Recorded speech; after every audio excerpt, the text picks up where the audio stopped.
Welcome back to Smashing Heads Podcast. This is episode 16. It's a really eventful one tonight. I'm joined, as always, by my wife, Hannah. Hey. And my best friend, Jake. How's everybody doing tonight? And I forgot, but I'm Zach. I forgot to introduce myself. You are. Real quick, I just want to point out how disappointed I was to not see How Far Is Tattoo Far come on. I know. After we thought it was going to come on every week after. Well, I forgot about it until you said something. Well, because last week was the first time we actually stuck around. Yeah. To see, whatever it is coming on after the challenge, and we actually watched like the first segment, the first full 30, between those. We watched the first 30 minutes because the girl got a chain around her lower tummy. She didn't get it finished either. No, and she deemed... It was gross. She deemed herself unable to do porn now. I mean, I that'll forgot do about it. that too. Right. I mean, that was her... That's why she was upset. That was the breaking point for her. But, it was ridiculousness tonight. I mean, we DVR it, and so we'll get the first, little bit of whatever show's coming on next. And yeah. That's what it was. Not too into ridiculousness. Yeah, it's a ripoff of a bunch of other shows. So... The weird thing was, I wonder if they were just last week premiering it after the challenge because they knew it had a big lead in, and they'll move it to another night. I really don't know. You self-proclaimed that we were going to have a How Far Is Tattoo Far podcast. I think we could have done it. We don't even know what nights it's on. If you watch that show for even 5 minutes, you'll realize that there's a lot of material here. There's a lot of things to talk about. There's all different kinds of relationships that get thrown on this show. I still don't really understand the premise, but... I don't either, but I've just been watching the episodes in clips on Twitter, where they have like two different couples or two different sets of people that are doing tattoos for each other.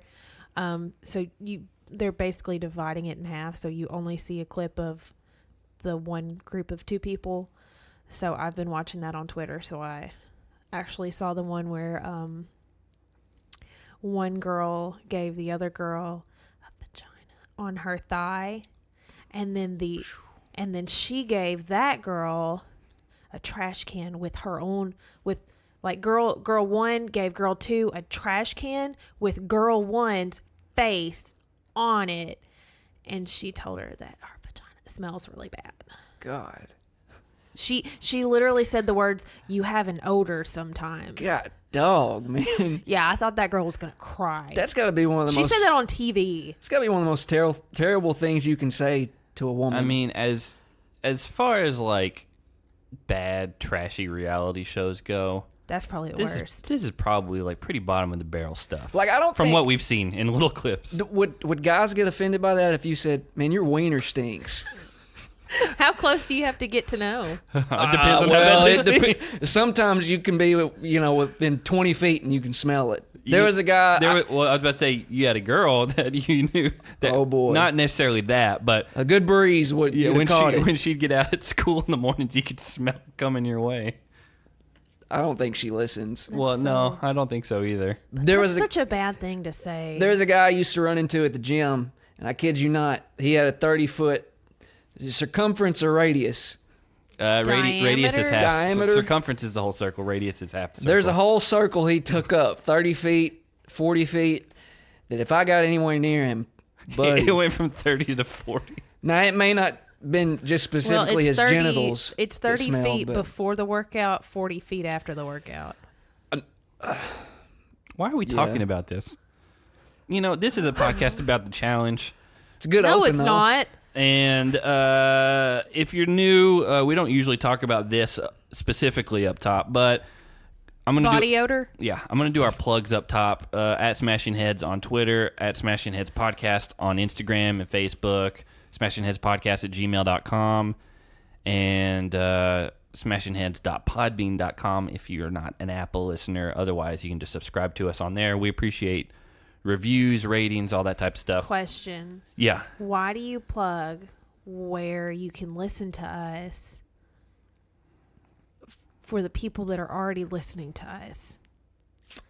I think it's because whenever I have to do the tags in Apple and on Reddit and things like that, I have to put all of them, and so I'm just used to having them all there. But why do you include in recording the podcast? Because I'm going down the list. Hello, person that is listening to us now. You can find out how to listen to us by going here. Because theoretically, they could click on it on like a work computer and it pulls up through iTunes. And they're like, I'm an Android person. I want it on the go. And so that's why I gave them another one. Do all computers automatically have iTunes? No. Yeah. So how does it just pull it up on iTunes when they click on it? This is a very weird debate. I don't understand why we take the time to say, to put in recording the podcast how you can go about listening to the podcast, because only the people that have already figured that out are going to hear that. I will say, I think it's safe to say that we have at least 1,000 devoted listeners. Correct?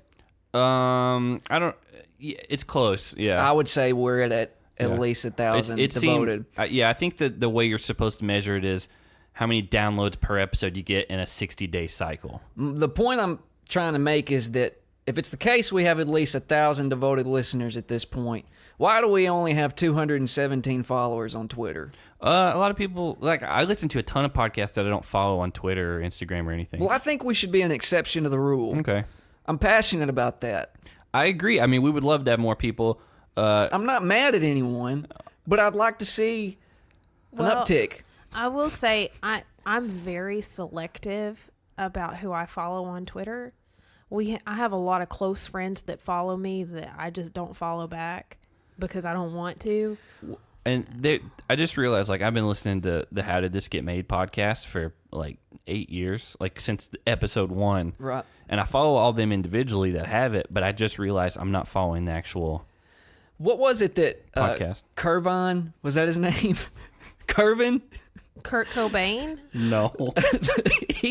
What was that line in that one Robert song? Irvine? I'm your kid's best friend. Yeah. That is a very obscure reference. No, but we put out a poll tonight, which since we knew some fights were coming tonight. Let's clarify this. You put out a poll tonight. I put out the poll. What? I put out the poll. I saw the poll as we were doing the opener because I saw it on Twitter because I responded to it. I like that he made the poll and then he puts his name last so it doesn't look like he made the poll. No, but that's how you introduce us, right? Well, I forgot this week. I screwed it up. Yeah, and it's normally Zach, Hannah, Jake. Yeah, so, but last week I did make it very important that we all understand you're first. that I'm first. But the first shall be last. Whatever. I'm first. I came first. I think it's the other way around. The last shall be first. I don't Well, remember. It applies. Anyway, he subconsciously remembered that I'm number one.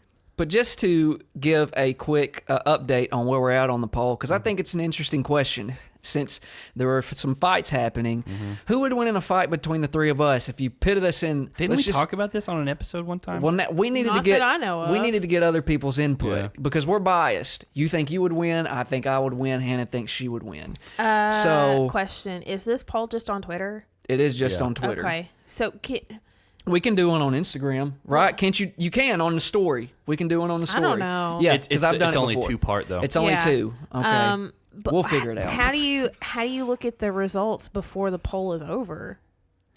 You can't unless you vote on it. Yeah.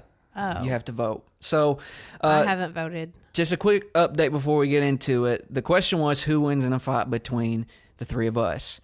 Hannah is currently leading with 53% of the votes. Over half. Yeah, over I half. am number one. I had a feeling always. that was coming. I am in second currently with 31%. And Zach, not many people have faith that if you were pitted in a fight between the two of us, not on a team, but as individuals, they believe you wouldn't fare too well. I mean, because he sucks. we all would be in different weight classes for sure. Right?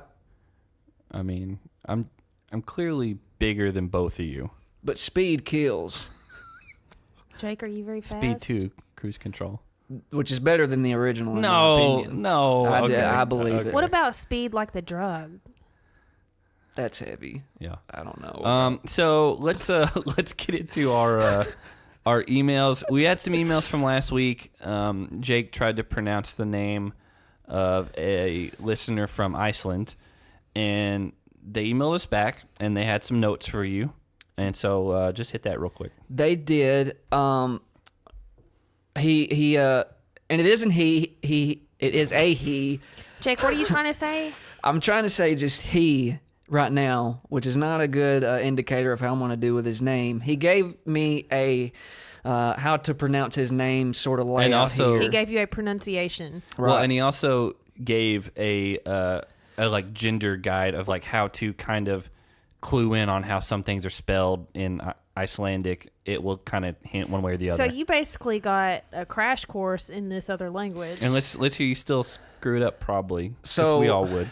Here's the I wouldn't. pronunciation. I can't. Pronunciation. This is going to be one of those episodes where I can't say anything. So just a heads up for anyone What listening. was it last week? Weren't you trying to say horse? I don't remember. Well, here's the pronunciation. I'm going to break it down. Hall, Door, Ivar, Stefansson. Can you say it fast? Halldor i Stefansson. Halldor i Stefansson. I still say that weird. I wasn't trying to. Halldori Stephenson. Listen, there's just a It almost sounds like a Game of Thrones name or something. What if you made it up? there's just a southern twang that's just going to be thrown in here unintentionally. But anyway, he made it a point to remind me in particular that Iceland is not in Canada. Yeah. Which Canada was Not just even on the close. brain. I don't know what I They're a was. sovereign nation. Right. But the background he gave as far as the gender appropriate way to determine if it's a female name or a male name, he said, I'd like to give you a little Icelandic grammar lesson since you weren't sure if I was a man or a woman. I am a man. The son in my last name means son. Oh, that makes sense. Yeah. Okay. If I were a woman, my last name would end in Dotir, which means daughter. So their Like last doTERRA. names changed based on gender? I guess so. Huh. That's kind of cool. Unless he's just using it as an example, I don't know. I mean, and it's normally like their first name. He also wanted to throw out, because you had brought up the Mighty how- Ducks. Yeah, Yeah, I he was wondering said- about that. He said Icelanders are usually just happy to be featured in anything, whether we're good guys or bad guys. How amazing! They were the bad guys. Yeah. In that one. Oh my goodness! For example, And he's just grateful. We Yeah. should move to Iceland.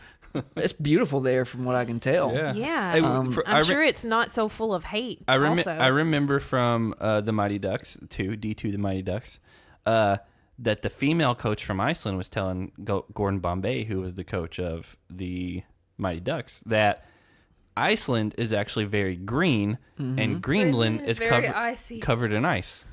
Hannah was about to sneeze, and she just didn't. It ran away. So it's probably really pretty there. Yeah, but he pointed out how, for example, with The Simpsons, they had an episode where the family went to Iceland. That episode is not only one of the most viewed Simpsons episodes in Iceland, but it was also one of the top stories in all Icelandic news outlets at the time. So funny. They're just happy to be involved. Anytime they're Oh my featured, gosh. yeah. This is a good selling point to get me to move. It's supposed to be really nice. I mean, maybe Yeah. we'll go No, one day. I don't care what it looks like. If the people are like that, Yeah, I'm gonna pack my bags as soon as we wrap up. I don't think you could deal with like the severe cold if they do have that. You know what? I have a really good discount with North Face. Do you? Yeah. Still, That's a good deal. Well, Yeah. I mean, it ended Thursday, Yeah, you but transition jobs. I got 60% off the website. Any item. Golly, Yeah. that's incredible. I know. I'm pretty That's- upset you didn't tell me about these that. two giant boxes behind you. All full of North Face jackets. I ordered a whole bunch of stuff like 2 weeks ago. Wow. Only jackets. Our entire bank account was empty. So I'm just kidding. That's not true. I did spend a lot of money. Though.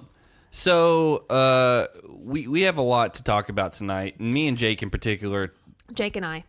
realized that about 35 minutes in that we had as many notes or more than what we usually do for a whole episode, and there's just a lot to talk about. So I don't want to like push it any further. We need to just get into it. Real quick, just out of respect to the industry, I bring up some.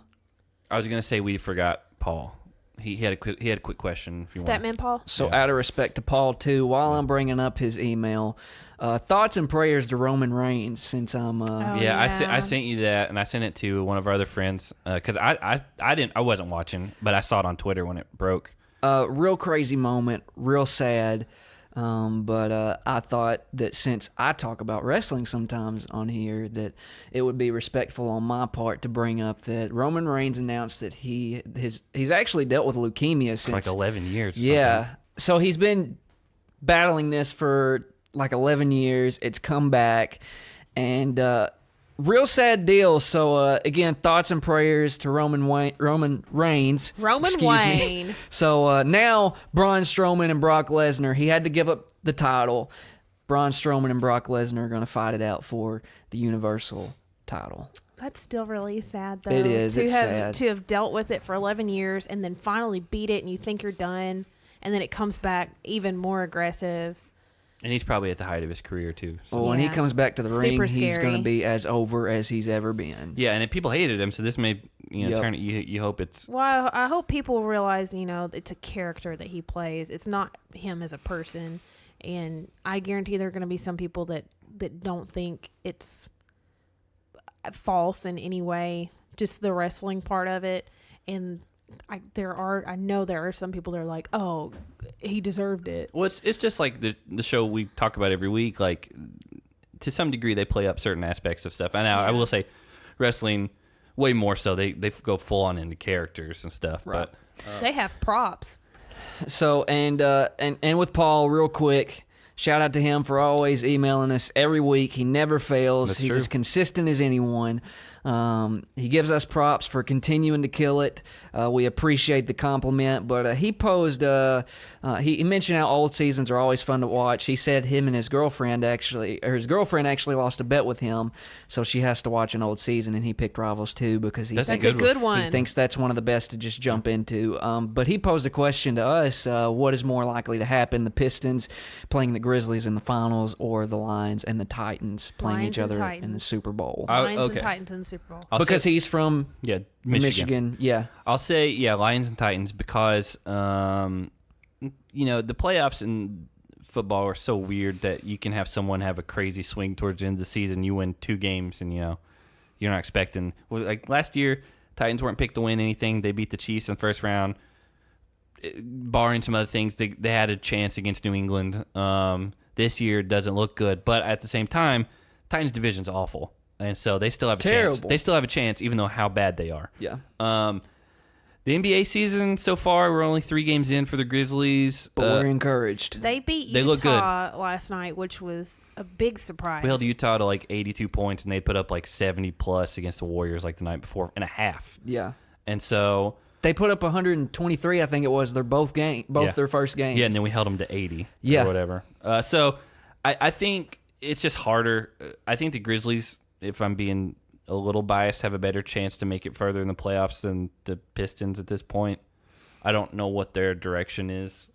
I think they lost tonight. No, they won tonight. They did. Yeah, so again, it is what it is. The NBA playoffs are so hard because it's a 7-game series each round. But no one's here to hear us talk about sports.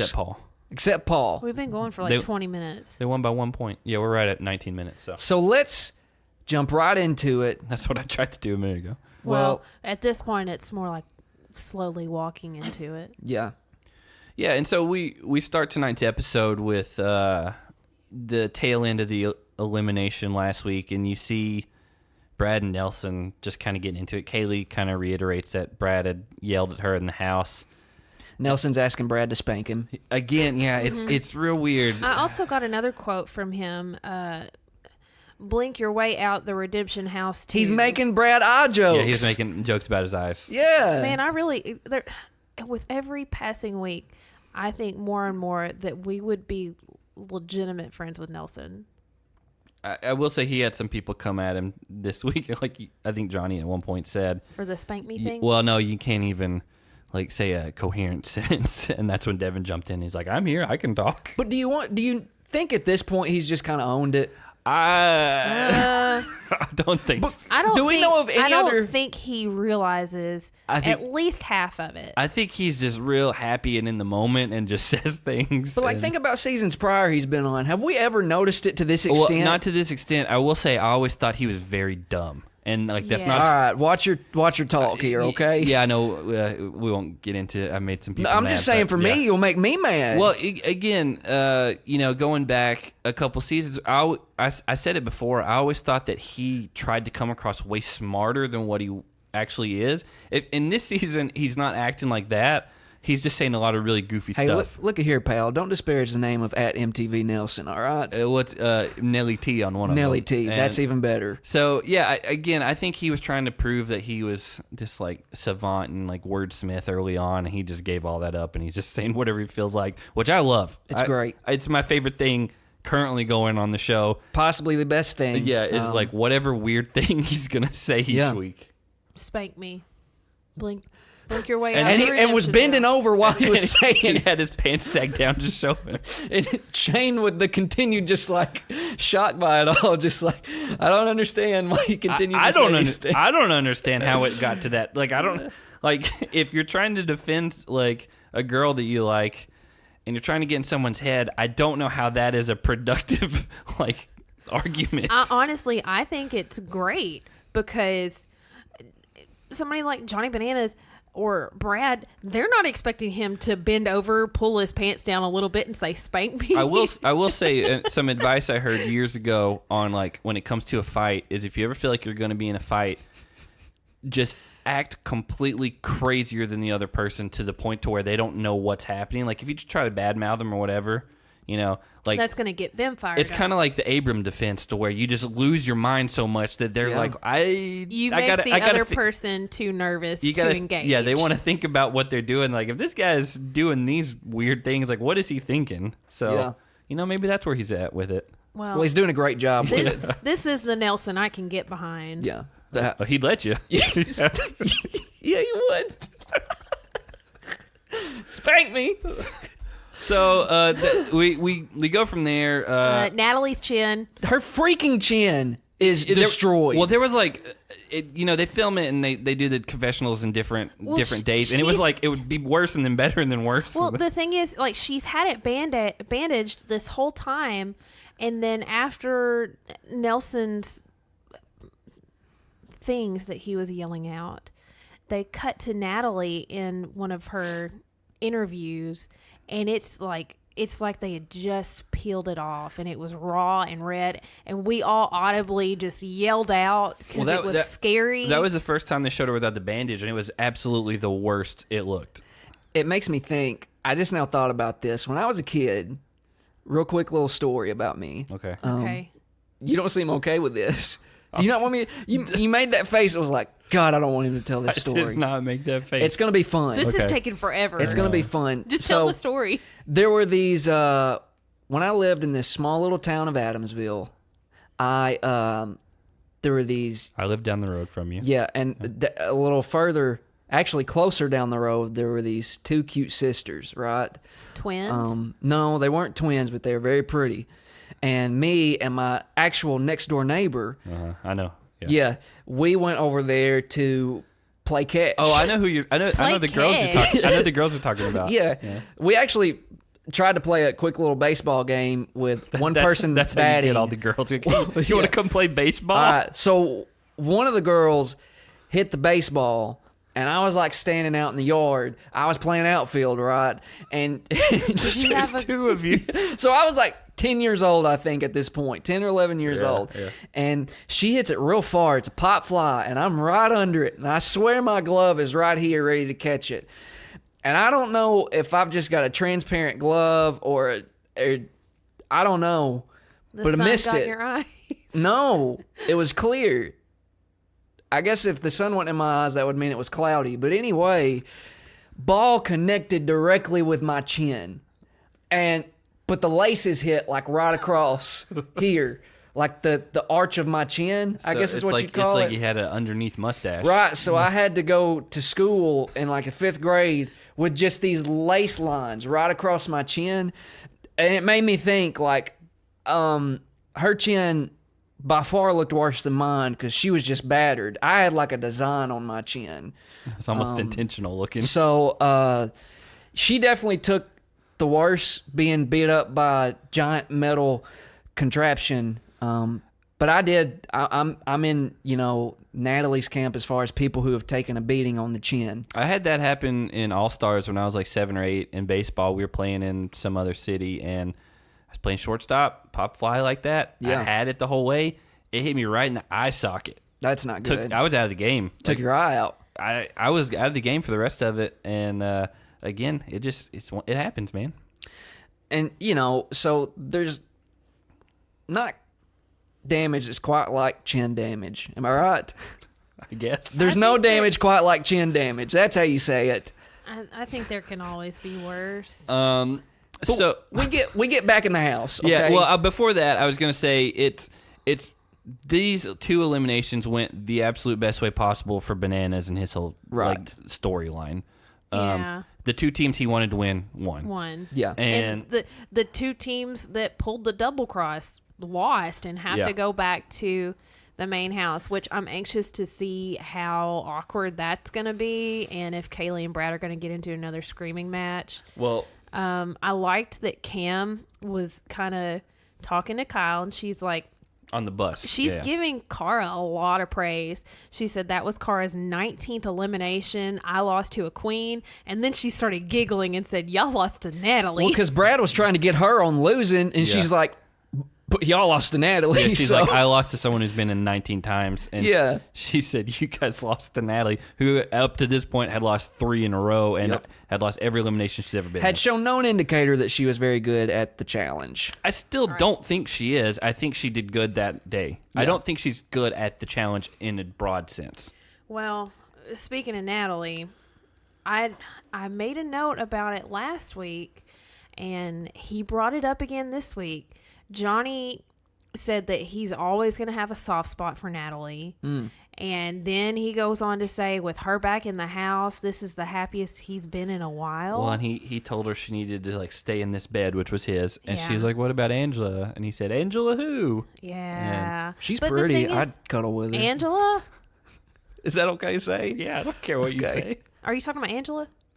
No, Natalie. I think Natalie's pretty. Natalie's super cute. I've developed this thing where I just... But the thing is, say he was pretty all the time. The first episode of the season, she said she was in a relationship, and she was really upset that she had been outed by Kaylee on social media, and so I'm just a little confused on the whole situation because is it the preview for next week? They kind of show her and Bananas a little. Who knows? I don't know. Well, while Natalie is confusing all of us, Polly has flipped Cara's lust switch by taking out Kyle.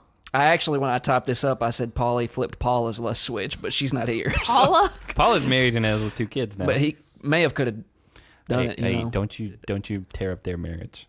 She married? Yeah, I just said she's married and has 2 kids. Congratulations! I think she has a 3rd one on the way. After all the times Laurel got in her face saying, I'm 40 and I'm still single, I'm not married, I have no kids. She wasn't. And I'm still on the challenge. She's probably not that much older than Laurel. I mean, maybe I'd say late 30s. 4 or 5 years. I'd say she's late Johnny's. 30s. She came on the season Johnny came on. Well, Johnny's like pushing 37. He's like 36, 37. Yeah.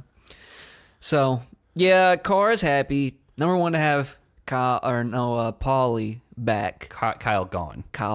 Yeah. So, although again, it's we've all thought she still kind of had feelings for him. So it's one of those things where she might be mean to the person that she actually likes now, like when you're a little kid. I think she's kind of like that. She's very confusing. I mean, we've discussed it many times. I can't keep up. So yeah, it then kind of cuts to the main house and it shows them going out and they do a little confessional and Devin, that's when he opens up about the thing with his dad. It had a picture of him and his dad together, which I think was at a Celtics game based on his jersey and stuff. Celtics. No. I know. But he kind of opened up about that, said he was doing it for his dad. Corey said he was doing it for his daughter. At that point, I was like, we know. I figured something's going to happen. We've avoided spoilers, but I was like, I think they're both going to be gone. Because we knew from just kind of breaking down the footage that it was going to be Yeah. Corey and Tony, they get into it. Well, So also, Devin and Corey are outside kind of having a very hush-hush conversation with each other. Devin is showing, once again, that he's the mastermind in their partnership. And he's trying to, explain to Corey that they need to lay low for a little while. you're talking about when they're working out outside. Yeah. He tells him, he's like, we need to lay low for a while and pretend like we don't know what's going on. And he's like, we we really don't. Yeah, but I think that was a really good game plan on Devin's part. He's so smart. He's so mentally good at this game. Yeah, and then it cuts to a night out.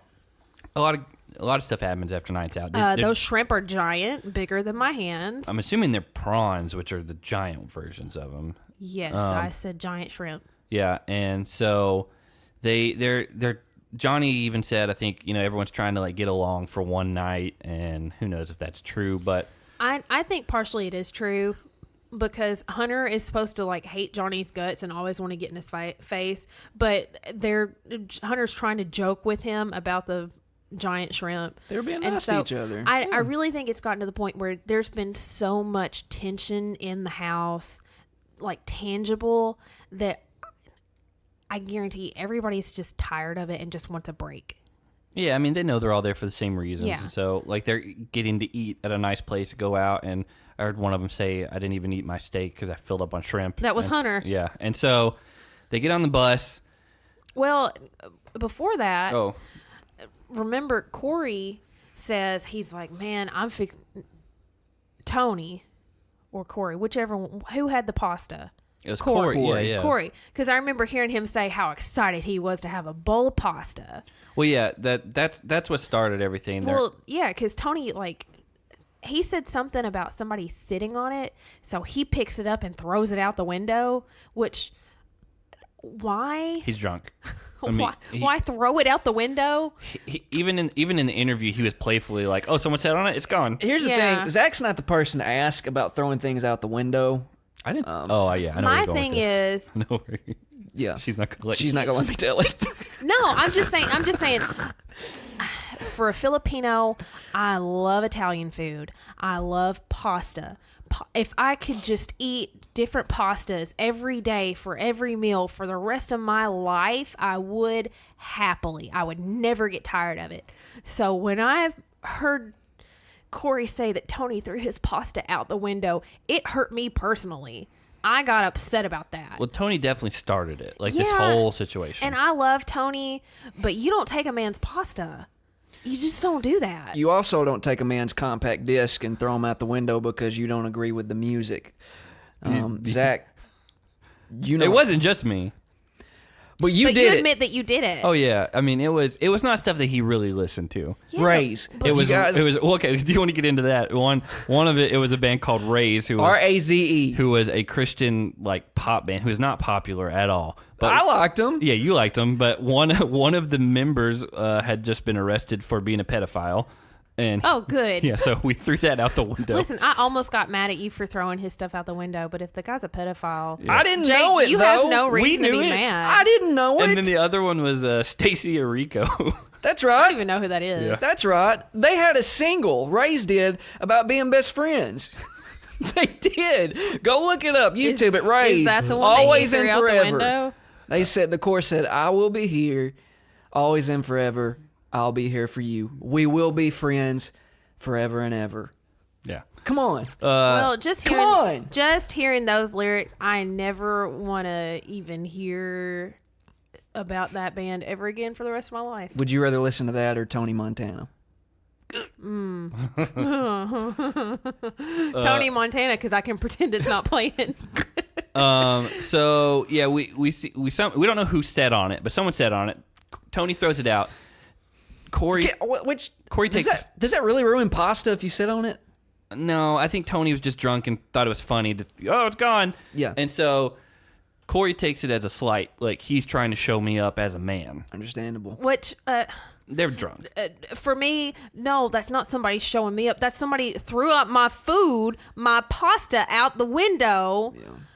especially if it was a cream-based sauce, No, I'm with Hannah I would on be this. flipping tables. I'm with her. Well, okay, he flipped Tony later, and so they get off. That's when Devin kind of grabbed him. He's like, I can feel it coming. He's like, you felt it like it was almost tangible. Good old Devin. Phil Collins He's got did. like Yeah. extra spider senses. Well, I mean, we kind of. I feel like if we were in the situation, as long as you're not too drunk to be aware of your surroundings, I think most people could feel it, because the tension just builds to a point to where someone's going to do something stupid, and Devin pulls him aside like, hey, remember, doing it for my dad, doing it for your daughter, don't mess this up.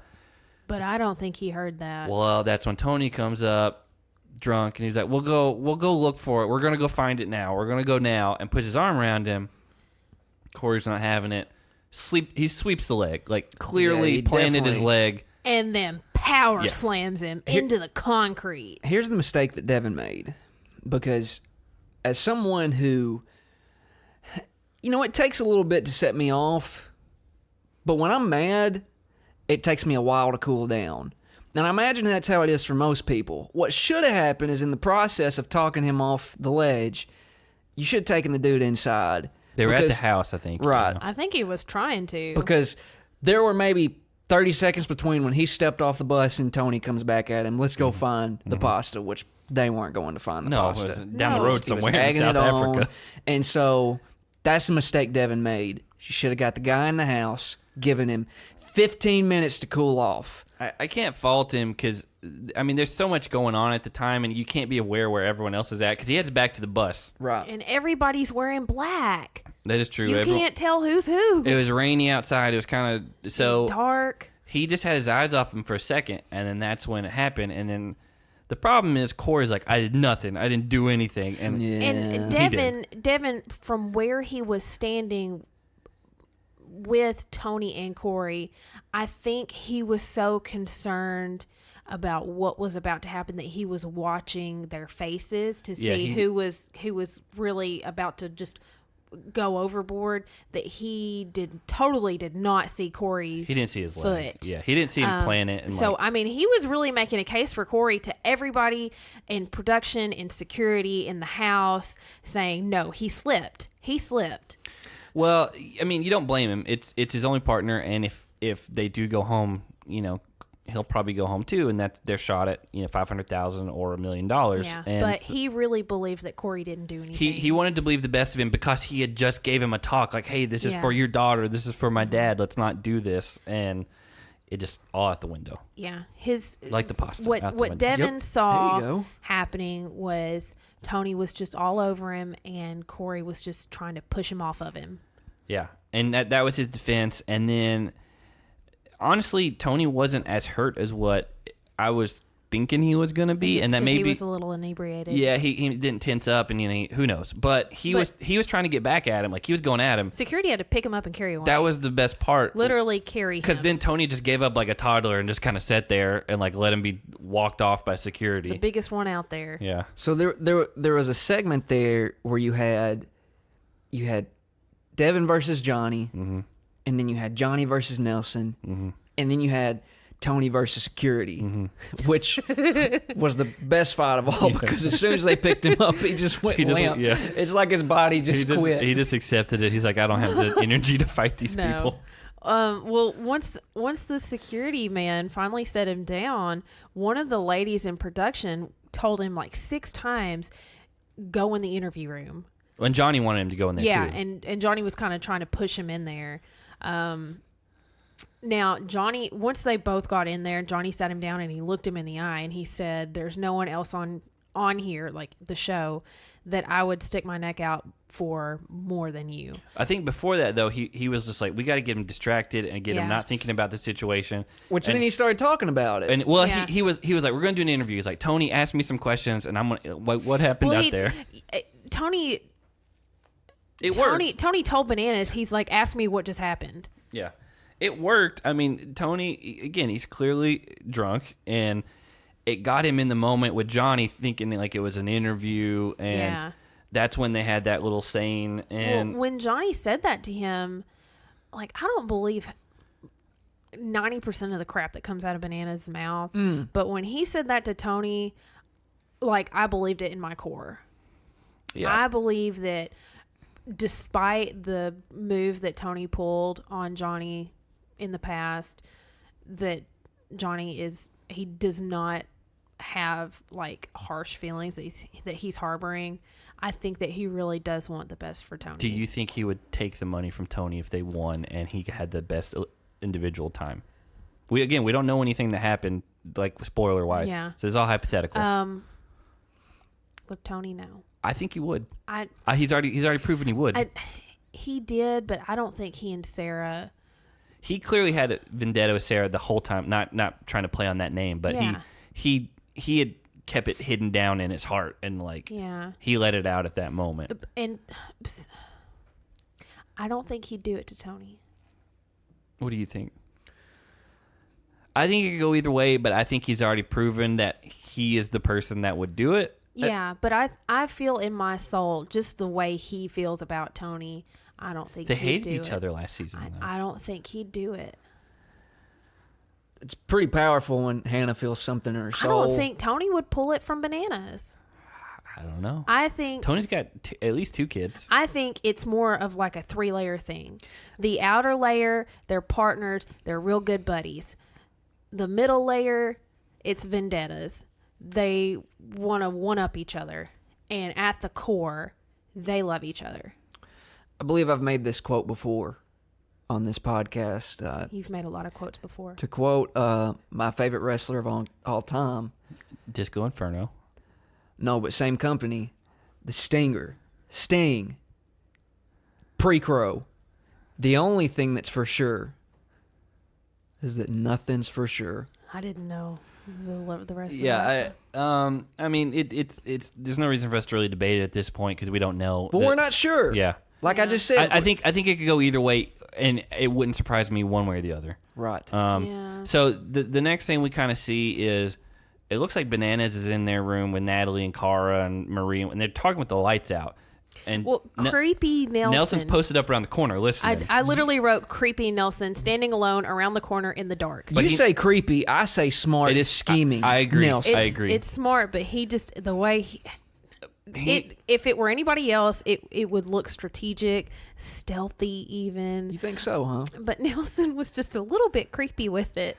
I think he just heard him talking. He's like, I'm going to see what this is about. Weirdly, in all this, which we'll get to in a minute, Shane's just MIA. Like, he apparently got off the bus, went right to bed. And I made a note. Yeah. I made a note later. Not usual strategy. Yeah, because we saw him at the restaurant. And so the funny thing is, even if he saw that stuff happen on the bus, he still was like, I'm out of here. Like, I don't want to mess with this. I don't know. Also, Joss and Sylvia are like, I don't know if you noticed, they're stoked about whatever happened with Tony and Corey. I mean, they hoped both of them went home. Yeah.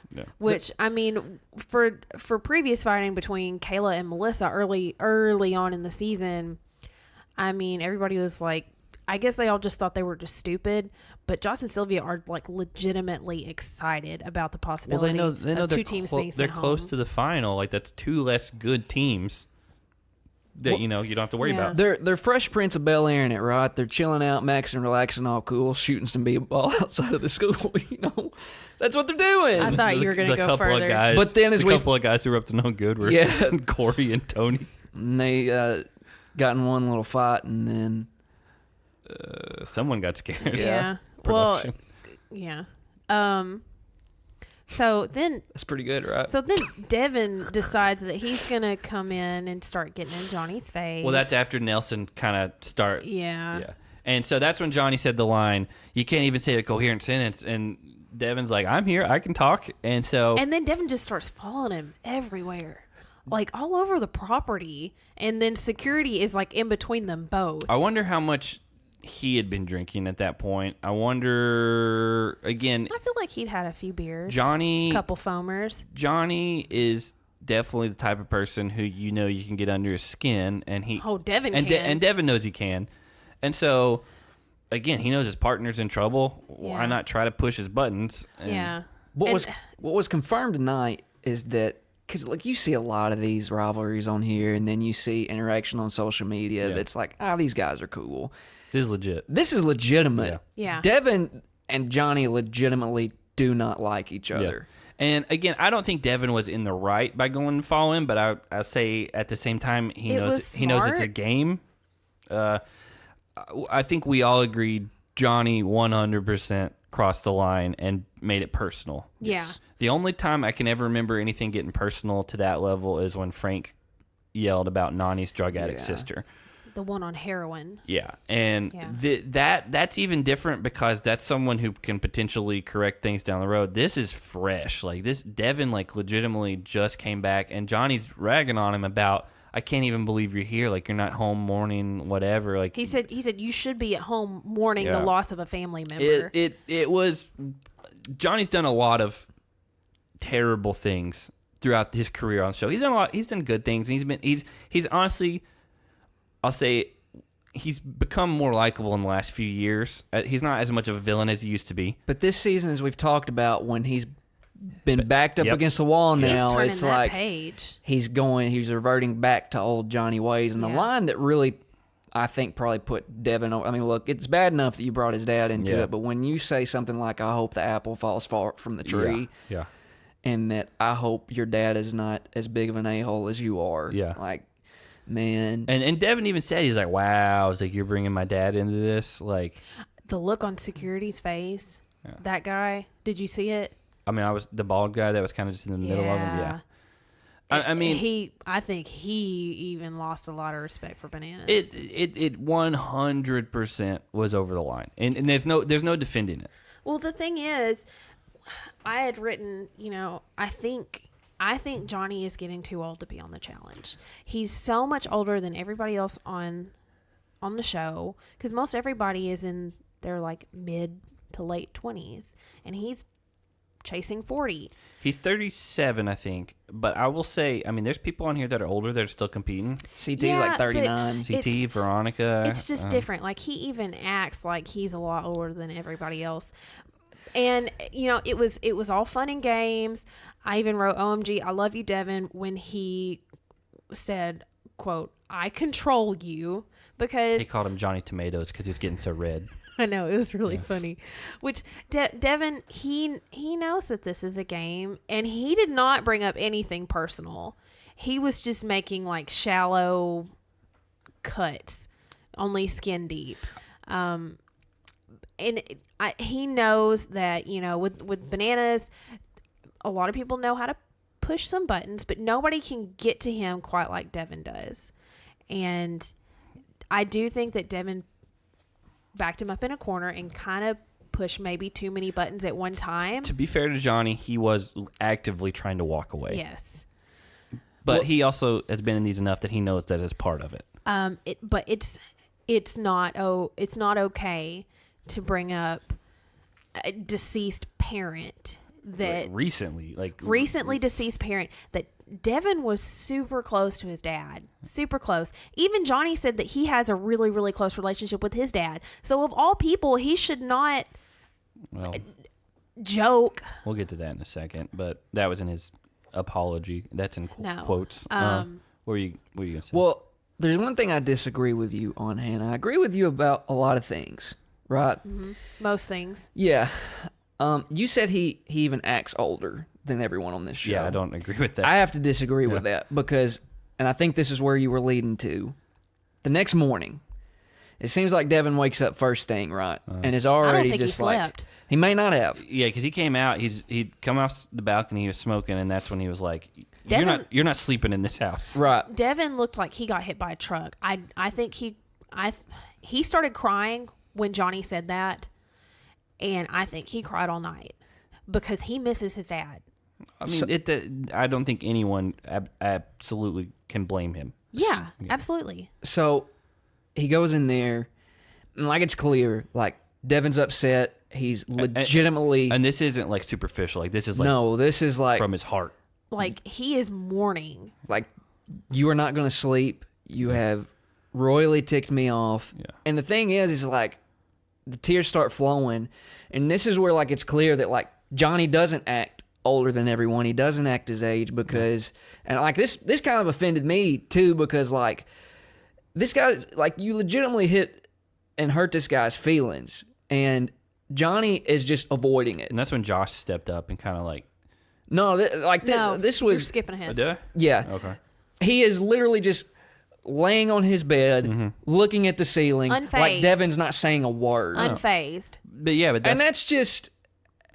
that's crazy. But that's what man. I'm saying. That's when Josh stepped in and said that he had lost his dad, and so he knows where Devin was. And that's when Devin was like, "I'm okay." He's like, "Wait." No, that's not when. You're You're skipping ahead a little bit. He did step in, but that's not the altercation. Yeah, that I'm Josh not talking about an altercation. But let me clarify. Let me clarify.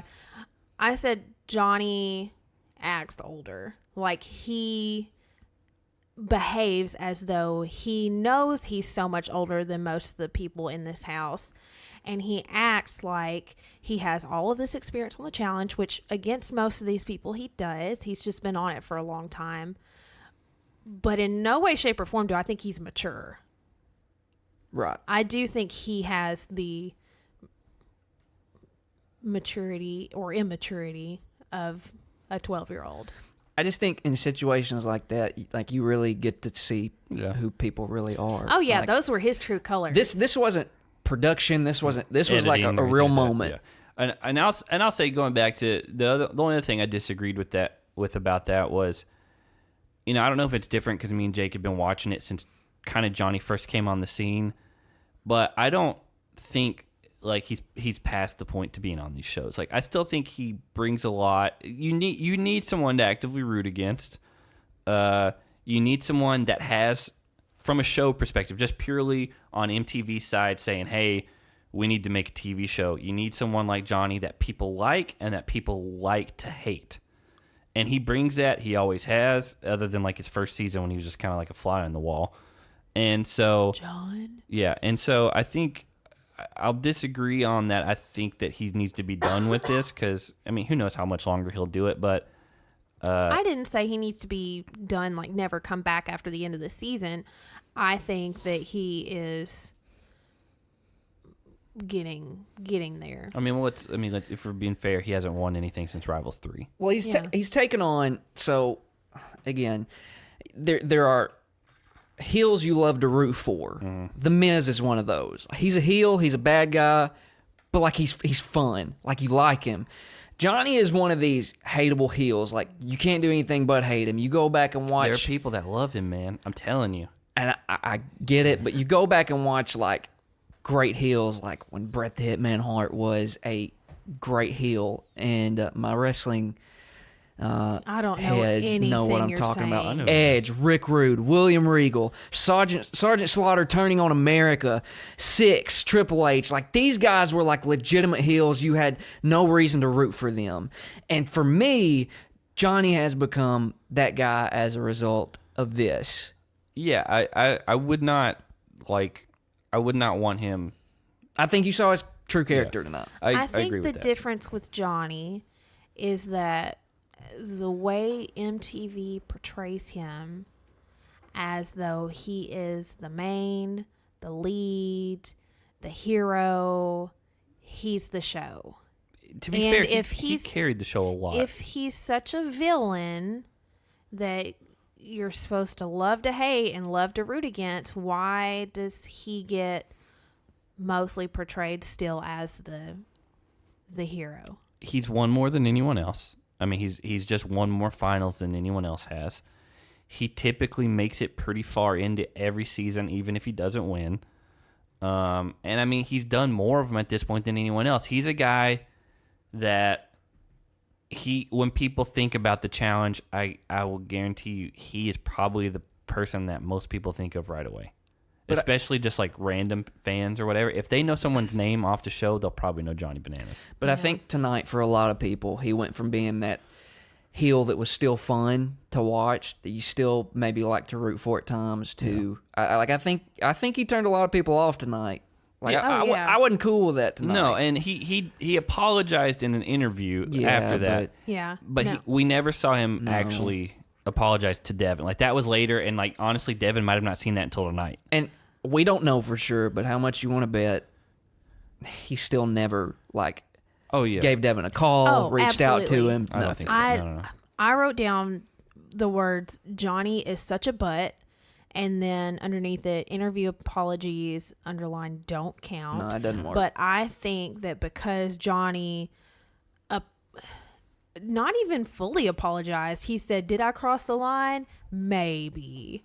Should I have said that? Maybe not. I think he was a little more definitive than that. But he did say those. He did say that at one point. He said, "Did I cross the line? Maybe." Yeah. I believe that he thinks that only half apologizing to production in an interview, he counts that as an apology to Devin. Again, I don't think any of us are sticking up for Johnny's character at this point. So. No, I'm tearing it down. That moment is what pushed Joss to have his outbreak later, though, because again, he said, "I lost my dad. I know what Devin's going through." He's like, I know what it's like. He's like, I can't imagine, going through it here. And so he Josh has, and John even called him out. Oh, you finally said something. This is later on. Who put a nickel in Josh? Yeah. Well, I mean, I think Josh legitimately kind of is what you're going back to. It pushed him over the line to where he finally is like, I'm done with this guy acting this way and getting away with it. Yeah. I mean, Josh is a big dude. Josh, for this season, he has been the fly on the wall. He has. Not like Sylvia, she got into it earlier on in the season a couple weeks ago with Marie. So she's had her moment. But Josh is one of the only people in the entire house that we haven't seen really any kind of emotion at all. Well, they haven't gone into elimination. So, I mean, they have been laying low and whatever. But which is smart for them. Again, it's a smart move. I think that pushed him past the point. Because he was smart enough to know they're about to be sent home, or I can't remember if they'd already been sent home. I think they'd already been told they're going home, Devin and Corey. Well, basically TJ comes in after everyone's come back the next morning. Well, something's happening. Yeah. Devin said there's only two things that happen when TJ comes to the house. It's either good news or it's bad news. And Devin even mentions, he's like, I really need some good news right about now. Yeah, he's like, I've had a pretty bad month. But then they show TJ, and his face is anything but good news. Yeah, again, I get why they sent Corey home. I understand it. It is kind of strange that here's my rationale from it. I was wondering why they didn't let Devin stay at first, because earlier on in the season they just sent the people home that fought and let their partners become their own team. But they were mercenaries. They came in halfway through the show. I don't even think it's that. I think it's that Tony didn't fight. I think if Tony had gotten a fight, they might say, hey, we initially had thought about Devin and Bonanza being partners anyway. They hate each other. That's good TV. They really hate each other after this. But I don't think you could justifiably send Tony home. He did throw stuff out the window, and he started it, but he didn't get physical.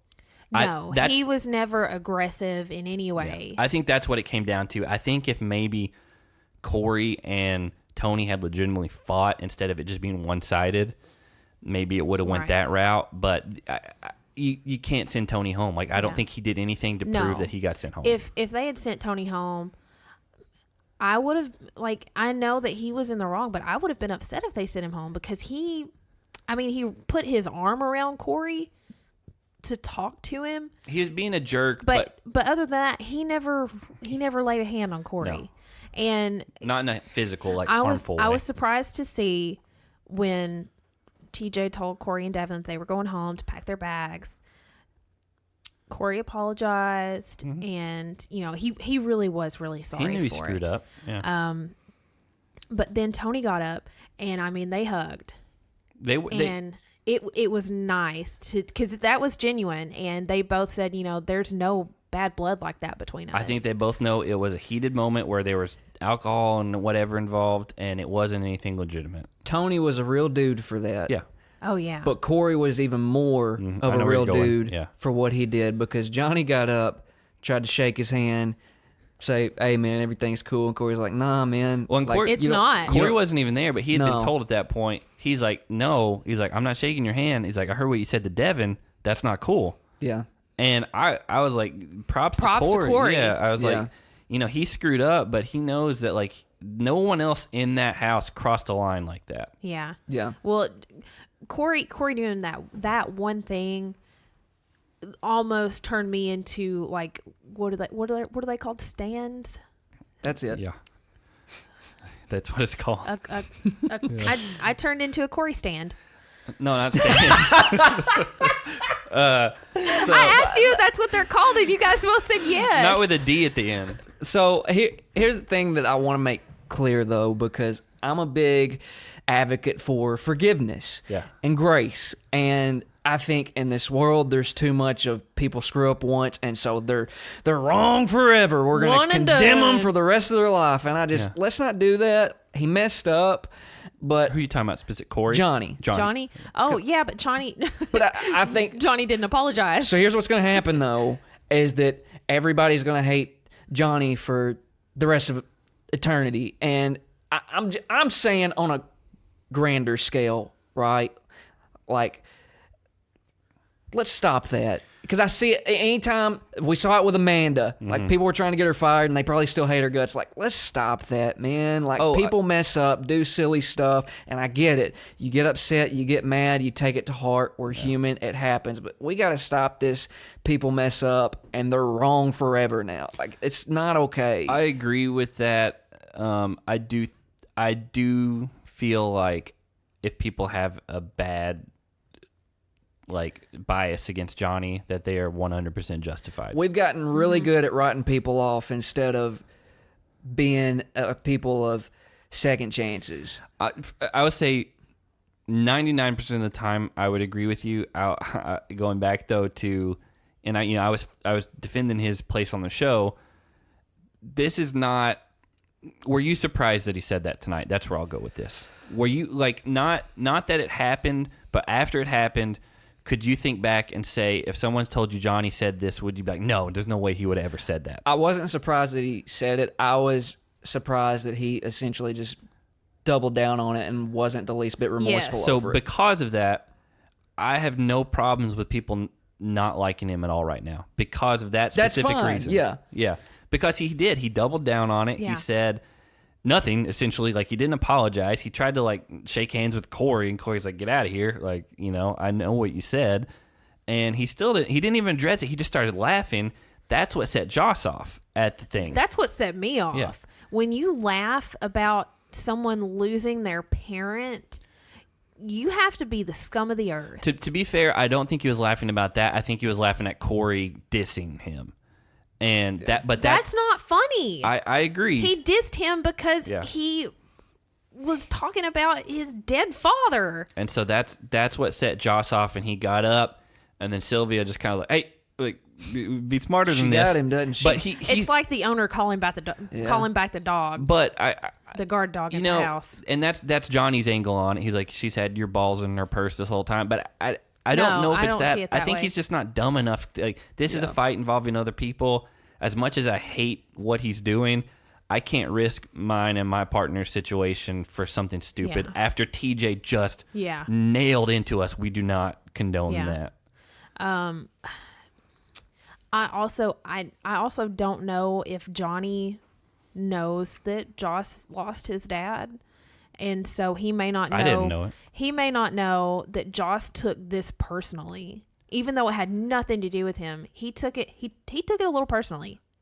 Now that I think about it, I do remember Joss within the last few months posting about going to a funeral that he was really shook up about, but I think that would have been after production, so I hope it's not another one. Yeah. Since, regardless, I like it's Joss still... a lot. When that happened, I wrote down Joss is all caps pissed. And also, if it were him versus Johnny, Joss would win in a fight. They're pretty equal, I think, size-wise.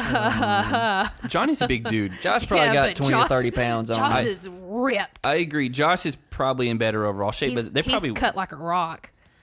Height-wise, I mean, they got to be similar. No. I don't know, honestly. Josh is pretty tall. I also wrote down, I lost so much respect for Johnny tonight, but I also gained a whole lot of respect for Joss.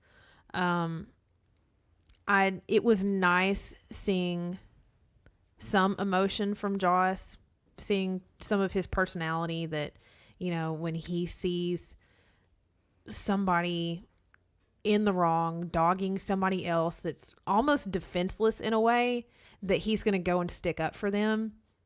that was really cool to see. It was really interesting. I think it just shows the difference between someone who has empathy in someone else's situation and then someone who is totally self-absorbed. Yeah. Right. And Joss has a good heart. Well, Man, what a good... He's like perfect. Oh my gosh. no, he's He's handsome. Listen, we should just make this podcast all about Joss. He's handsome. Well, not just that. I mean, yes, he is. He's perfect. The accent puts it over too. Oh my goodness, Jake. Here we go. But listen, his heart. That's what gets me. Well, he has a heart He's like the three of us. And that when we started this Just a normal podcast, human. we agreed his heart and soul. he gives you his heart. He did. Yeah. And when he gave his heart to Devin in that moment that he almost gave Johnny his hands, we almost saw something incredible. That's right.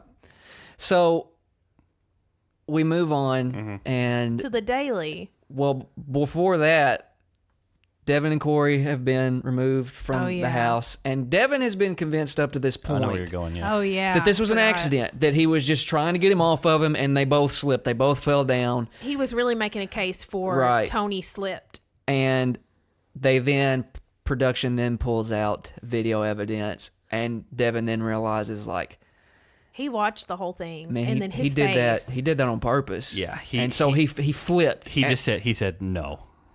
He's like, it wasn't a slip. yeah. And Yeah, because like the same girl from production, because he was still like hammering it that it was an accident and that he didn't do. well, he wanted to anything. believe that Corey's not that dumb and not Right. that, short-sighted. But then the lady from production, she said, "Do you want to see the video?" And he's like, "Yeah, show it to me." And his face fell. You saw in his face when he saw the foot, and he said no, and then it gets quiet, and he almost whispered, "He didn't slip." And I think in that moment, he was extremely angry Yeah. with Corey. Oh, he was Well, and like, and Corey ticked. had been adamant that night. I was like, I didn't do anything. I didn't. Yeah. I didn't do. He's like, I didn't body slam. Like he did. He was still saying it went after he and Tony got back from spending the night in the hotel. Yeah. He came back in the house and he was still And so I think that's what made. convinced. I think that's what made Devin play into that side. He's like, oh, I believe him. He's my partner, and he's not that dumb. Even after Well. sleeping on it for a night, he still wants to stick to his lie of a story. But spoiler alert, we find out if you listen to the Devin interview that him and Corey are good. Yeah, they're Yeah. fine They're now. good buddies. Yeah. And again, I think the whole thing when they walked out, Corey apologized. Devin knows it's the heat of the moment, whatever. But It's the alcohol of the moment. he sees the video, face drops, and at that point he just knew, man. I mean, there wasn't anything he could do. there was nothing to deny. He's like, he did it. And so I will say that shows that he's not someone who's just like, oh no, we're always right. He's like, my Yeah. partner screwed up. Yep. And so yeah, I was worried for a split second that he might be like, oh well, he didn't mean to do that. yeah, we need to we need to get to the daily, like what you were saying. And again, we'll hit this. We need to hit this quick because we went so long on the other ones, but we had a lot of notes. We had a lot. There was a lot to talk about. I'm on my last page. People will understand. Yeah. We're okay. The daily challenge. That's where you use the word stand. By the way, Understand. I hate you. it's not understand. So we get to the daily. We know it's going to be trivia, but then they're involving water like they always do. Some heights like they always do, just get you on edge. Marie's freaking out right away. I can understand it. Yeah, 30 feet's high. And But Cara- and Johnny was like the calm one, kind of like you're okay, you'll be fine on this. I think that's where he is a human, but at the same time, He's a little inhuman. yeah, You need to buddy up with Banana's defender. no. That's what you need to do. Golly, I said no. No, you called him gross. No, not him. Just We don't know. We don't know him. Yeah. So we don't know. I didn't know that was a person. I just heard Banana Defender, and Yeah, I that's thought, a Stan account. It's a stand okay. I account. didn't know that. I just said gross to the fact of us defending bananas right now. to be fair, we can be gross sometimes. Yeah, I'm not. So Marie and them get up there. Well, the thing was, like everybody else, even after Marie like struggled, everybody else was up and ready, and then TJ Except for Cara. yells out, Cara's the only one we're waiting on. Yeah, Cara just kind of shimmied over there. But she hates water, she hates heights, and today was a combination of the both. Yeah, and the only thing that was weird about this, we've seen him do trivia basically every season. You gave me the squinty eyes when this happened. You were real tore up about this. This was like trivia that we knew. Though the only thing that was weird was that if they get the question right, they get to put an X on someone else, like a strike. Mm-hmm. Which I get that. That's a new twist on it. That's fine. I like that. I will say there should have been harder questions. Some of the teams played it very, very dumb. Yeah, and I will say after it was over, we all kind of talked about it, and that was 100% the easiest trivia challenge they've ever done. Shane and Nelson were one of the last 3 teams remaining. Out of every single body that played in the daily challenge for this, Shane and Nelson were the only team to get one question wrong. Nobody else missed a question. It was that easy. Oh, and theirs was hard. It was like the Presidio or something. Presidian. I don't know. It was what was the thing in Dirty 30 called, and it was a weird name. And Poseidon's a movie. Yeah, that's not what I didn't say that. I will say Sylvia and Joss, because they were at the very end, didn't even get to go. Yeah, that sucked for They them. just were gone right away. When that thing released, it only hit Joss. Yeah. Sylvia got to jump off. And then after that, they fall. Tony's enamored with what's happening. Lost his balance. He knocks bananas off. But knocks off bananas, which was funny. TJ thought was the funniest thing ever. I thought it was pretty good karma that he was immediately disqualified. Yeah, he had it coming. Yeah, he did. And so, I got a good feeling in my gut when that so happened. at that point, TJ's like, well, you're by yourself now. And then he's gone pretty quick. Then it gets down to, I think, Hunter and Ashley. Cara and Marie. Yeah. Polly and Natalie. Shane and Nelson. And if Cara and Marie and Shane and Polly and Natalie would have played it right, they could have knocked those teams out way quicker. Yeah. It worked. Yeah. It ended up working out for them. But when it was happening, we're like, why would you not just...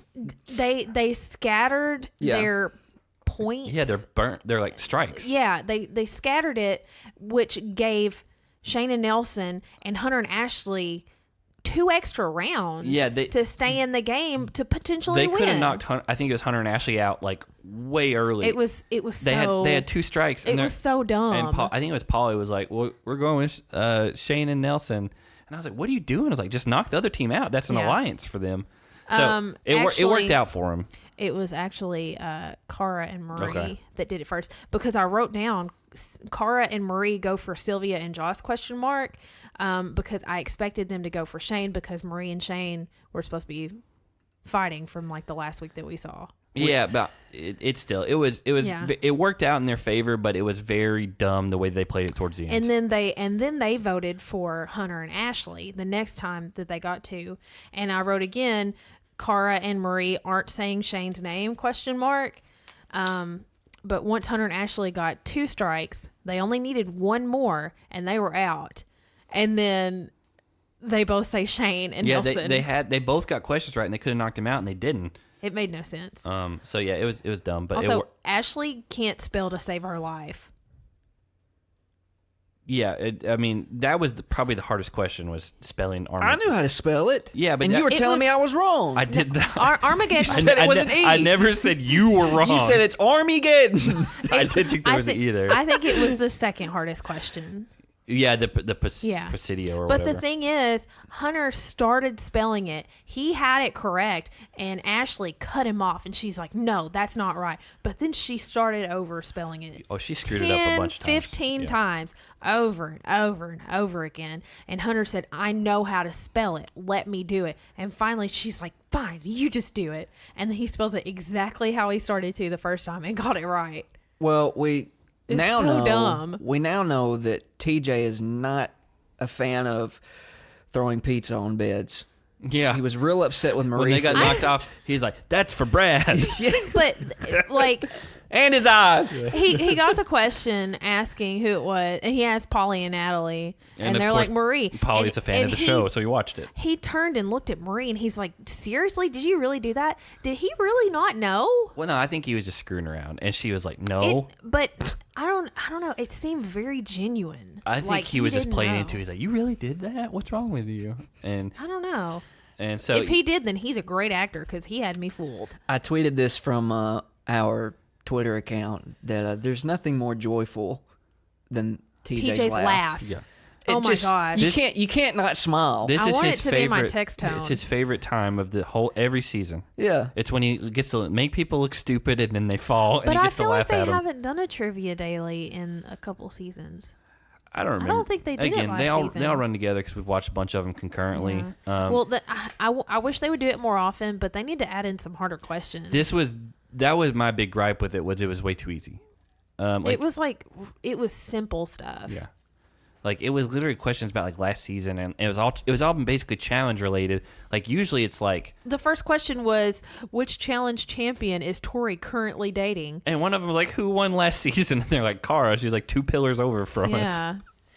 The thing that I wish I would have realized as it happened, because I'm taking notes, right? Like I want to Like make we all sure. are. We want to make sure we're prepared to give you top notch, grade A Steak. type steak. I would take it, but we want to give you the best. And all I got to say is, Paulie did it again. What comes after redemption? Victory. And he stuck it Is right that in your true? face, Zach. He did it again, and you're flustered all over again. I'm not This flustered. This is what's happening. My question is that true? Do you get victory as soon as you get out of the redemption house? Redemption is a form of victory because you're rising back up out of the ashes, and Paulie, along with his partner Natalie, are rising from the ashes, and they are sticking it to you, Zach. They are doing it. He's And they're- picking up in my mic. For all we know, they are going straight to the final, and it is going to tear you apart. And I can't wait to see the spectacle. I just like that all of a sudden you've just decided to play this role because you know, and you were 100% on the same side as I was up until last week. Here's the thing. Rest in peace, Heath Ledger, Joker. This character, he talked about being an agent of chaos, right? I'm your agent of chaos. That's what I'm here to do, is stir up this fire, Hannah's stoke so it, if bored you with you will. that she's I looking at think her that's phone. my job. Well, I think it's my job to stir up the fire in him. well, we can tag team it. all right?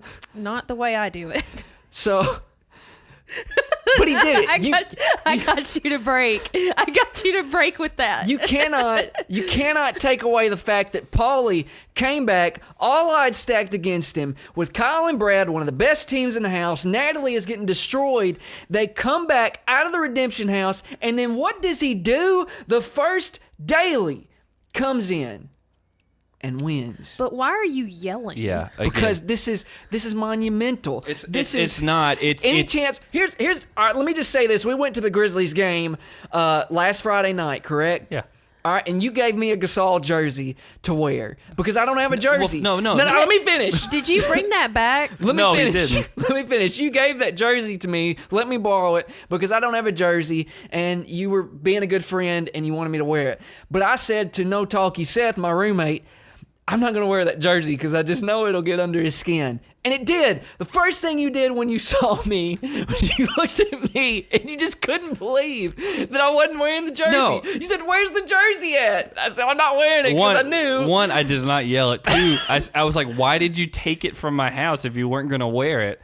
Because, again, this is the whole thing you're trying You're to... still trying to turn the mic away from You're me. trying to play into now. You're just decided you're going to be... Because you've been watching too much wrestling or something, you decided you're going to be this heel on the show. And like Paulie, Exactly. owning his role, I will own mine. If you become like him, I'm just going to kick you out of the show. Nah, you wouldn't do that. Because, again, he is the personification... And you don't like it. I know you don't like it. I know because we've talked about it off air. You're just playing this up because you think it would be funny No, to but do. I love the spectacle of it. I love the fact that this guy has been in a losing situation by his own doing the whole season, and yet now he's in a position of power. How incredible is that? Yeah, but at the same time, you would have said how stupid it was. I think it's great. Yeah, exactly. Now you do. I think it's great. Yeah. And I never said it was stupid. Let's get it straight. Okay, I never said okay, it was stupid. okay. I said it would be incredible if that happened. That a team could be losing the entire season and yet make it to a final potentially. It's not even that. It's that they weren't even participating because they suck so much. And you know it's true. You can't stand it. No, I just think it's insane that this is your angle now. Like you just turned completely by the end of the season. I want to see him make it to the final. Of course you do. I don't. Not necessarily win it. I want to see him make it to the final. I don't. What will you do? I'll say what I've said all along. It's stupid that they're even allowed to be in it this far. Yep. You won't even watch the final, will you? Nope. Yes, we will, because we have a show to do about it. I'll boycott.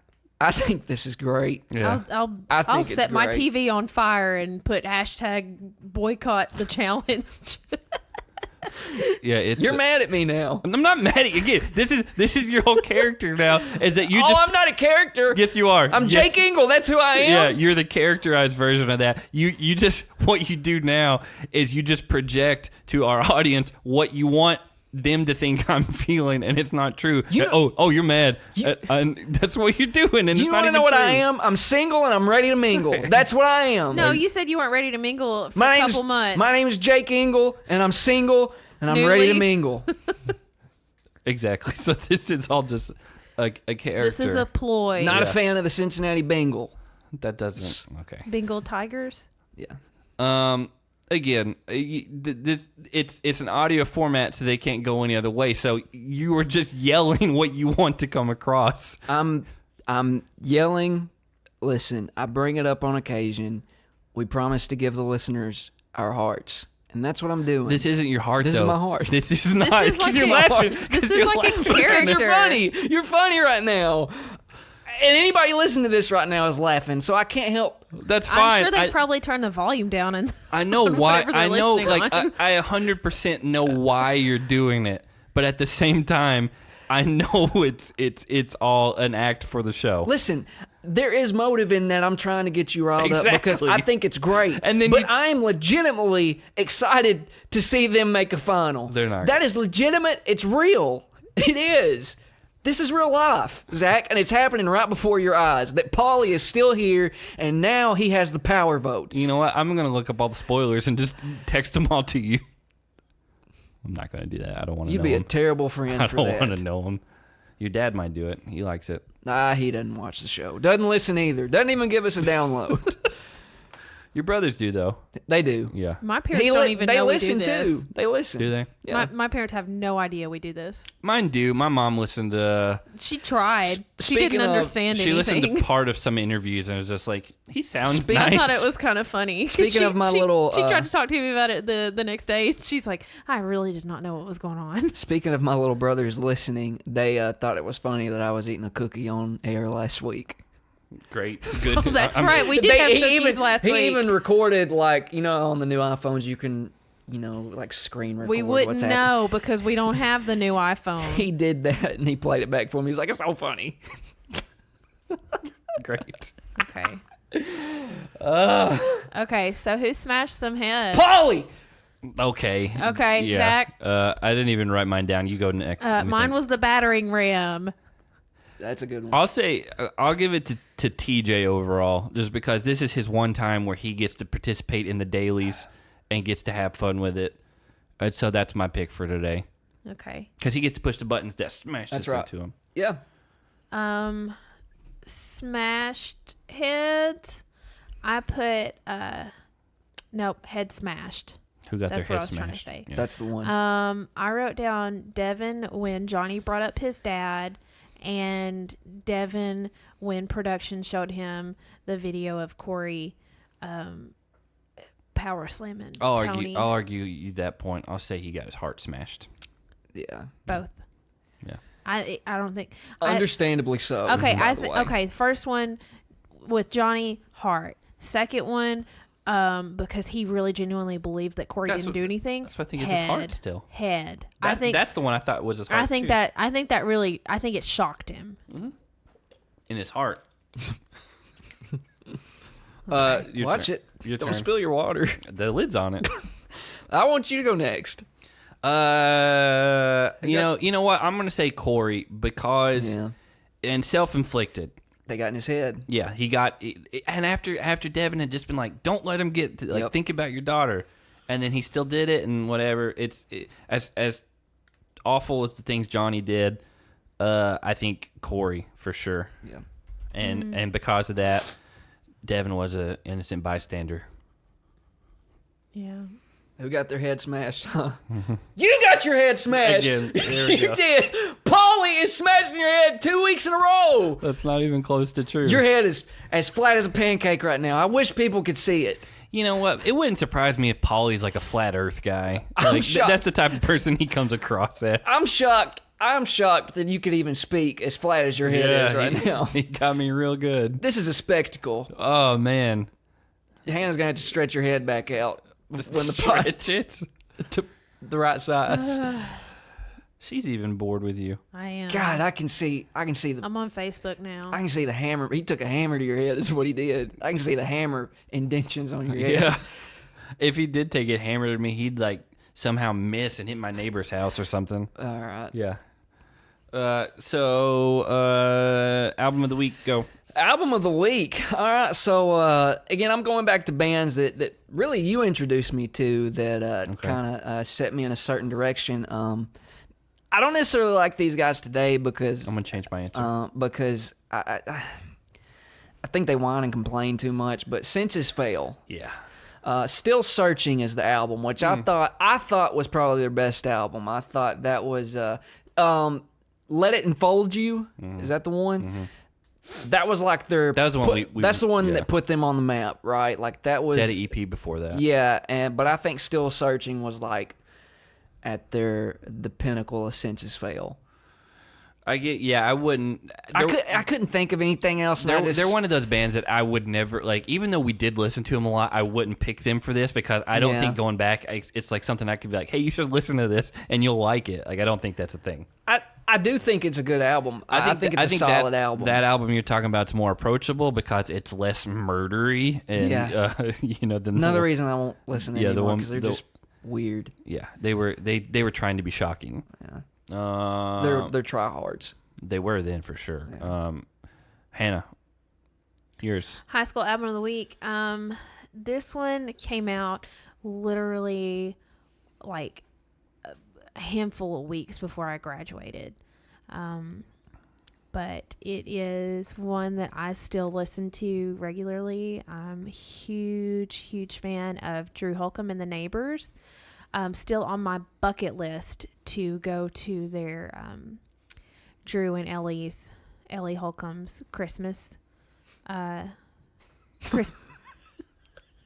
He laughed at it. I don't know why it was funny. They do like a Christmas thing. I know what you're talking about. And I've always wanted to go, and I've been asking Zach for a couple of years to take me, and he just won't do it. It's not that. It's my right around album of Christmas. the week it's so busy. is Drew Holcomb and the Neighbors. Good Light. It's just so busy every year around Christmas. It's their best time. album.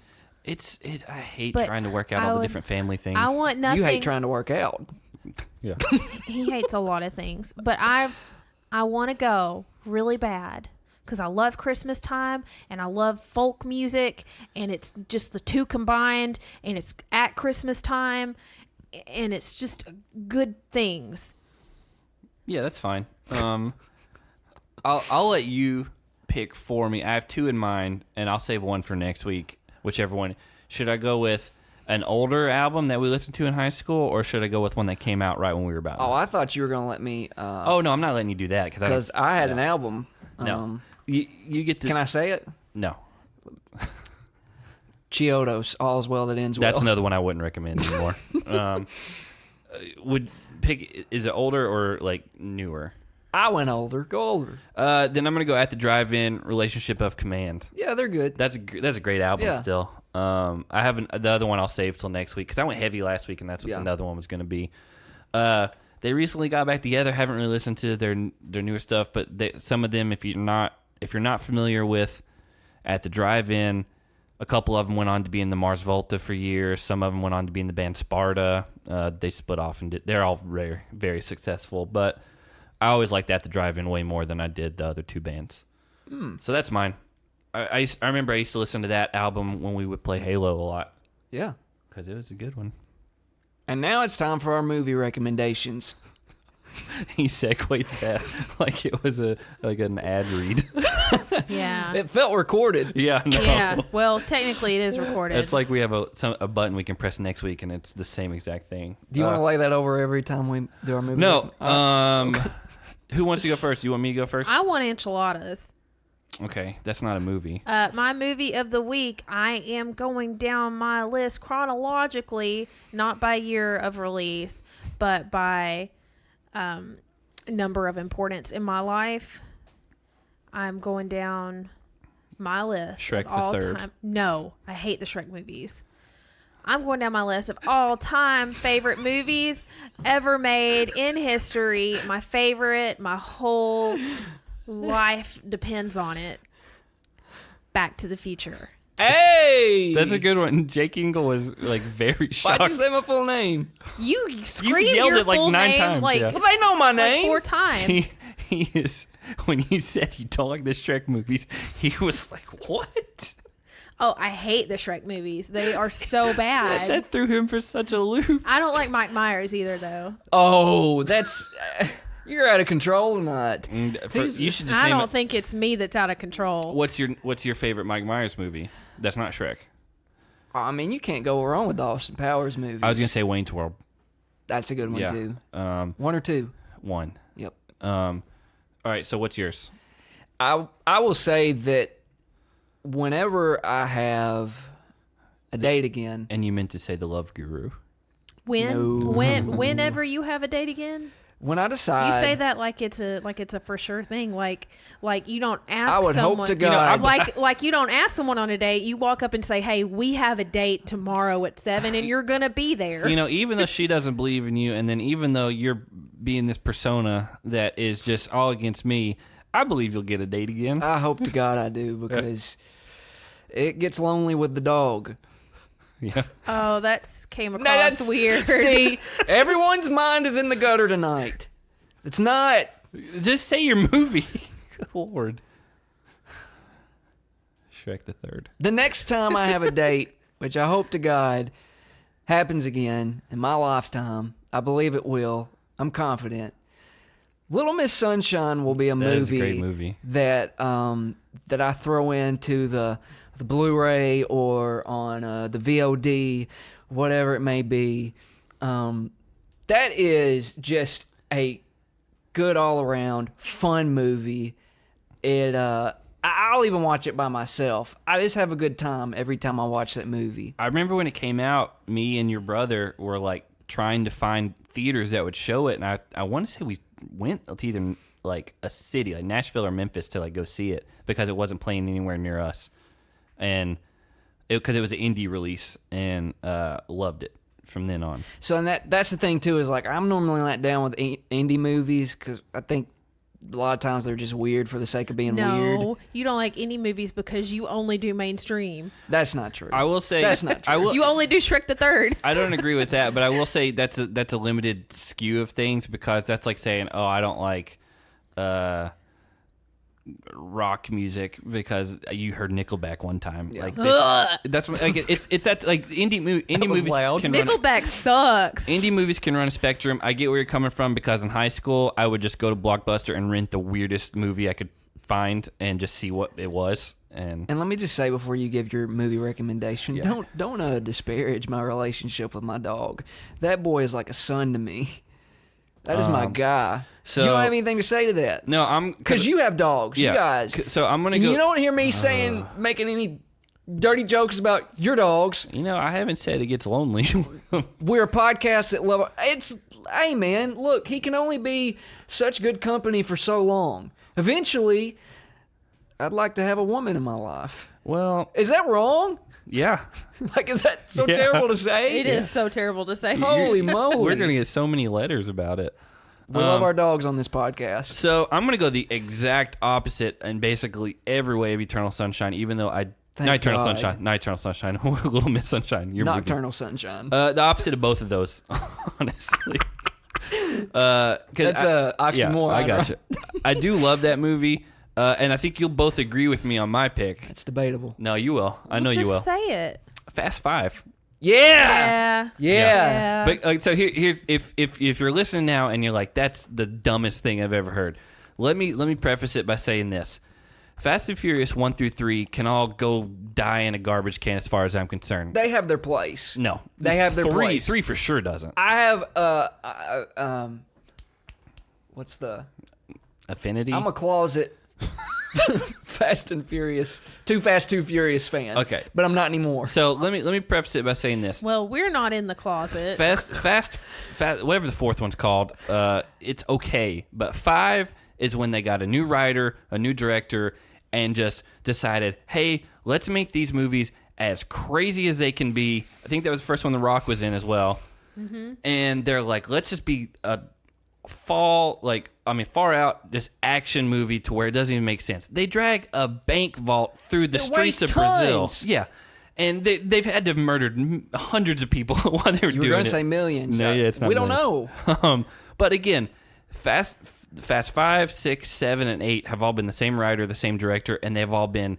They made them superheroes is what they did. It's so beyond outrageous that it's amazing. It is amazing to watch because you're just like, how is this even happening? It's one of those movies you just turn your brain off and you're just like... It's very mindless. But it's great. And we love... It's fun. It's funny. Hannah didn't believe me. No. I'll preface it by saying that. She didn't believe me. And I didn't... He made me watch 5 and 6 like back to back. And you... Like in one night. And you loved it. And so then we saw 7 and 8 and they're great. I think you made me go see 5 and that's what started it. And then we went to see 7 together, which and rest in peace, Paul Walker. Yeah. I did. I cried at the end of that movie. And then you made me watch it the day after we watched 5 and 6 the same night, and then you teared up a little bit, and you're like, "Gets me every time." Listen, and then we went to see 8 in theaters together. When Charlie Puth? Pluth? I can't remember when he's Puth is a different person. When he hits Charlie Puth. When he hits that note, it's been a long day without you, my friend. Was it him that sang that? And I'll tell you all about it. I don't know. It's a good song. Wiz Khalifa. You're tearing up now. Yeah, we're just gonna have a good old fashioned cry fest. So and then the car split. Oh! So again, 5, 6, 7, 8. I really don't like that song. I hate that song. All great movies. I've been trying to convince my dad of that. He will not watch them. But I think he would like them if you would just give him a chance. And now Statham and The Rock are going to get their own spinoffs. I think what's keeping your parents from watching them is the scantily clad women. Yeah, they're uncomfortable with that. But they're older. Yeah, so we're real long, and so we're going That's to. What you think? This has been going for almost an hour and 40 minutes. Yeah. I've had a great time though. Yeah, we had a lot to talk about tonight, to be fair, and so this is a jam-packed episode. We have some other things in the works that we're not going to announce yet. But one cool thing that happened this week, just if you're still listening at this point, Kenny Santucci, is that his name? Yeah. Your guy Kenny got a new puppy. He got a new puppy, and it's so cute. And I commented on it from our podcast, and I was like, hey, can we interview your dog for our challenge podcast? So funny. Well, not really. It was a real good joke. But he started following us after that. So if we weren't legitimate before, we are now. We got his follow. That's and so right. Now I'm not going to say we're interviewing him. We'd love to. If you guys want to reach out to him and say, hey, you guys, he should come on the show. Blow up his social media. Would you rather interview him or Polly? Polly, what do you think? Kenny. Great question. Because at least Kenny was funny. Yeah. No.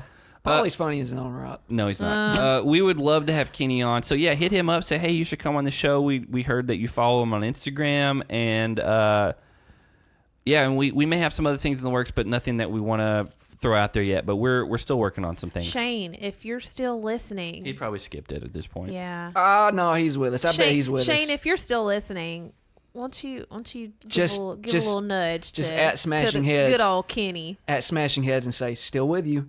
Okay. Not where I was going with that. So, again, we still don't know when this season's going to end. We've tried asking. They filmed the reunion. They're being weird about when they're going to say the reunion's happening. So, I really want to watch the reunion. So, but I need to know when it is. We'll see, and we promise to be with you through the reunion, and then we'll give a postseason wrap up whenever that happens, and then we got some other things in the works. But until then, follow us, rate us, review us. You know what to do. I hit them up top. So until next week, we'll see you later. I know what the word MacGuffin means. Zach and Hannah don't. Have a good night, everyone.